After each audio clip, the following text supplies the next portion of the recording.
Dendrobium thyrsiflorum is considered an easy orchid to grow, but why is it considered an easy orchid to grow when so many people have problem getting it to flower? Let's just go through a quick cultural sheet on how to grow these properly and how to get them to flower. What makes Dendrobium thyrsiflorum so easy is that they are from higher altitudes. They're from altitudes of about 1,200 to 2,000 meters above sea level, and that's what makes them cool tolerant. Not completely cool tolerant, but they don't mind a little bit of cool, especially in the winter. They're from that whole Indochina area across India, Myanmar, Thailand, Vietnam, Laos, and into China. And they also grow in the foothills of those Himalayan mountains. So that does give us a bit of an idea that they don't mind to get cool in winter, especially when you know they're getting snow on the mountains just behind them. So what temperatures do they like? They generally prefer to stay in the range of between 18 and 26 degrees Celsius, but heat's not going to be a problem for them. They will easily withstand temperatures of 33, 34 degrees Celsius, and in winter they can actually take lower temperatures. Invariably, you really want to keep them at around 15 degrees Celsius during winter periods, but they can take temperatures all the way down to just above freezing as long as they don't get any frost. But it doesn't want to be at those temperatures for extended periods. If you're going down low during the evening and coming back up during the daytime up to that 17, 18 degrees Celsius, then it's going to be perfect. And orchids that can withstand cold winter temperatures, what does that generally mean? That generally means they go at least partly dormant, or they slow down their growth during that winter period. Often means they like a slightly drier period during that coolness, because as it gets cooler, water is less likely to evaporate and your plant will stay wet for longer. So these guys really do like to dry out after being wet. So in winter, if your temperatures drop, withhold water as much as possible, because not only is it going to take longer to dry out, it also reduces the ambient temperature around it. But that doesn't mean we're going to withhold water completely as we would with a Dendrobium noble.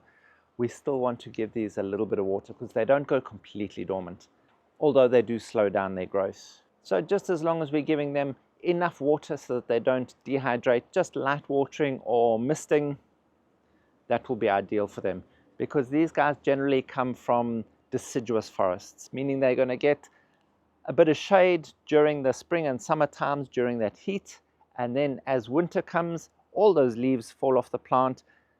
The orchids are then exposed to high sun, even full sun at times, but your temperatures are lower, so your orchid is going to be able to withstand those temperatures, and the leaves aren't going to overheat and burn in that winter sun. But before I get to the light, let's carry on with that watering. What I wanted to say was about those deciduous forests is when all those leaves fall off the trees, it allows for dew and mist and fog to come through and moisten the plant. So that helps keep it hydrated during that cool winter dry period. So this is one of those orchids that you can go around with your mister and mist the plant during winter. It's just going to allow it to absorb that moisture in through the leaves and stop the plant from dehydrating without putting too much water at the roots and allowing for root rot. So let's get back to the light that I was talking about. As I was saying, in summer, spring and summer, they're covered by that leaf volume of those deciduous trees, and they're getting still quite bright light because they generally grow quite high up in those trees. So they're getting bright indirect light. But as it comes to winter, as I said, all those leaves of the tree are gone, and then we're going to be getting some bright direct sunlight onto your plant. So they generally like to get higher light during those winter periods. So these guys are generally going to want pretty much the same, if not slightly higher light conditions to your cattleyas. And then in winter, you want to go put them out in that full sun through the window or something just for a couple of hours so that they can get that higher light conditions for winter. And especially if you are in those more temperate zones where your sunlight hours start getting really reduced in winter.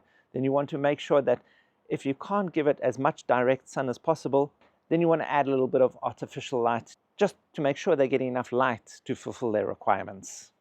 And these guys keep their leaves throughout that winter period. And that's what they need all that light for. They need all this leaf volume to continue photosynthesizing so that they can not only produce all of these amazing flowers, but they can continue that growth during spring. Just so that they can build up that energy in those pseudobulbs and keep going. So these leaves are going to last fairly long on your plant if you're looking after it properly. If you start noticing too many of those leaves yellowing and falling off, you know you're in trouble with your plant.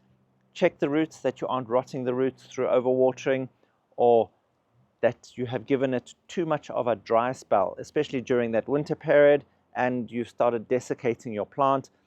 Then your plant will start dropping off its leaves so that it can survive. And what's going to happen once it's dropped all its leaves, it doesn't have all that photosynthesis volume that it needs to produce flowers, so you're less likely to get flowers in that coming season. And not only that, you're going to have to wait a good couple of years for your plant to fill back up and look good again, because these don't put up all that awfully many pseudobulbs each year. And you're basically setting your plant back by 2, 3, possibly even 4 years. And to help avoid this leaf shed that might happen is to keep your humidity levels relatively high.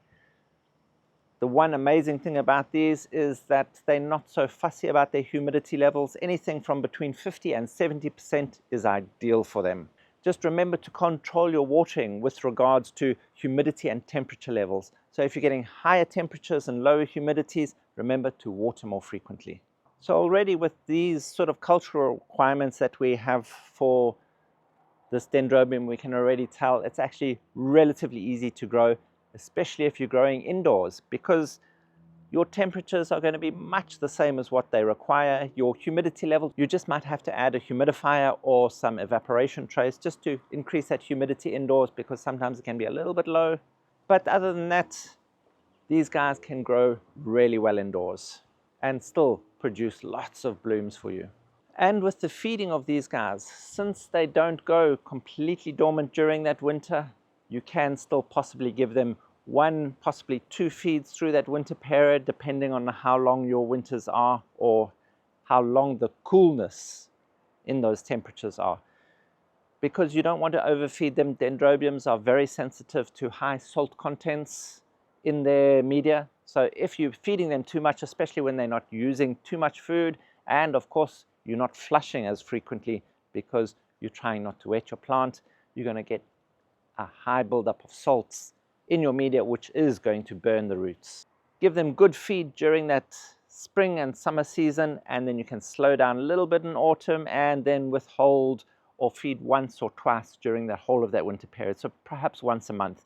And the rest of the time you're going to be feeding weekly, meaning dilute amounts of fertilizer every week. We generally use an organic fertilizer, but everyone has their own preference, and you can check down in that Buy Me a Coffee link. Ed has posted up a lot of information on fertilizers and which ones to use and how to use them, so be sure to go check that out too. That can be your go-to resource for any of your orchid questions. So before we get on to the flowering and when they flower and how to get them to flower if yours isn't flowering, let's just look at what pests and diseases these guys get. They're actually quite hardy. Not too many pests bother them. You might occasionally get a little bit of scale. That's easy to sort out if you catch them early. The other pests are Dendrobium beetle.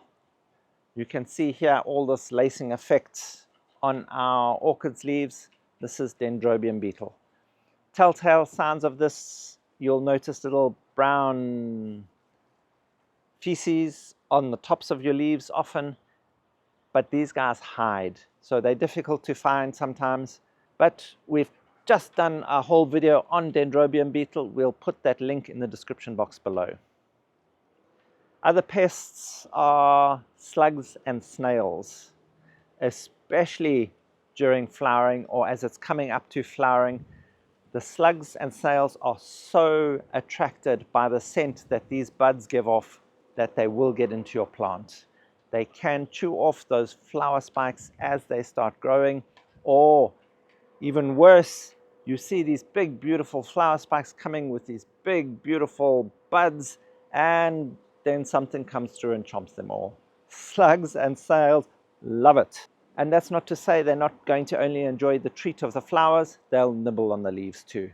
So just go through, check your plant carefully, especially when it's coming to flowering season, and put slug and snail deterrents around your plants, such as diatomaceous earth. These guys aren't terribly affected by too many of your fungal diseases. Sometimes you can see little black spots on your leaves occasionally. As long as it's not too many, sometimes it's not even a disease that seems to cause it. It's just your plant that seems to produce these little black spots. Not quite sure what that is, but it's not a disease. But you do have to occasionally be aware if you've got high humidities, either in the cool or in the hot. Keep an eye out for cercospora. You'll see those little black dots happening on your leaves all over the show. They start off that whitish, then slowly turn yellow, and then you get the black spot with the yellow halo around it. So if you've got high humidities for long periods, just keep an eye out for that, and that's easy to sort out quite quickly. But these guys aren't terribly affected by too many other problems, other than root rot from overwatering. So now, how do we get these guys to flower so much? The first thing is these old pseudobulbs. Never cut them off, even if they've lost all their leaves, because they can reflower year after year. So don't remove any of those old pseudobulbs until they're completely withered, papery, and dead. And then you know those are the ones you can cut off and remove. If you're taking them off too early, you're reducing not only the possibility of new flowers, but how much energy the plant has stored in it, because these are used to help feed the plant during periods of stress and periods of heavy growth. So it's always good to keep those pseudobulbs on as long as possible. And as I say, if you're losing too many leaves and you've got too many of these just plain naked pseudobulbs, it means you're doing something wrong with your culture. You're not watering properly, and you're causing dehydration and the leaves to fall off, or you're overwatering and you're rotting the roots and the plant is not able to absorb enough moisture and it's dehydrating that way and causing those leaves to fall off. So just keep an eye out for that. These guys generally flower from about mid-spring to late spring, early summer, depending on your environment, your climatic conditions, and often the genetics of these, because they come from different areas and some might bloom slightly earlier than others depending on where they come from naturally. Because there are even varieties that come from Laos that have really miniature little flowers, and it's still a Dendrobium thyrsiflorum, but you get lots and lots of tiny little flowers on their flower spikes. So genetics and your climate can play a role in that. Like I said, anywhere from mid-spring to early summer. And if your plants are not flowering, how are we going to get them to flower? There's just a few things you have to look at here. The amount of light that they're getting in winter is going to be important. Those higher light conditions and the slightly drier period is going to help produce those flower spikes. So you want to make sure you're moving it towards more light during winter, especially in those temperate zones where the length of your daylight hours starts getting reduced. Supply them with more and more light.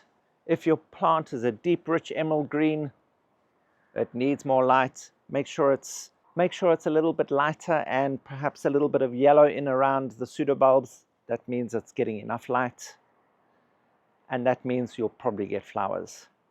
And another reason that if all of that is right for you, that you might not be getting flowers, is those temperature fluctuations in winter. They like to get at least, at the very, very least, a 10 degrees Celsius temperature drop in that day-night temperature range through that winter period. So if you're keeping your indoors at a balmy 25 degrees, you've got to drop your evening temperatures to, at the very least, 15 degrees. In this way, it matures up those dormant buds to allow for flowering. So as I said, these guys can take temperatures all the way down to nearly zero as long as there's no frost, but they really don't want day temperatures to be much lower than 15, 16 or 17 degrees Celsius, in that sort of range. If your temperatures are cold all the way through, they start struggling, not only in flowering but also in growing. So those temperature fluctuations are going to play an important part in the growth and flowering of your Dendrobium thyrsiflorum. One of the best ways to avoid either that possibility of fungal disease or waterlogging is by ensuring that these guys have got lots and lots of air movement. They love a breeze blowing through them all the time, and this is going to help reduce the chances of getting a fungal attack and help evaporate that water off the roots so they don't rot. And probably the only downside of these amazing orchids is the fact that the flowers really don't last all that awfully long. 5 to 7 days is probably what you can expect from once the blooms open. So you'll end up with a week, if you're lucky 2 weeks. But the wonderful thing about them is that not all of these buds open at exactly the same time.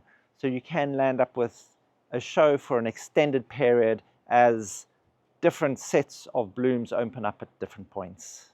And really, this is one orchid that just about anyone should be able to grow and get to flower.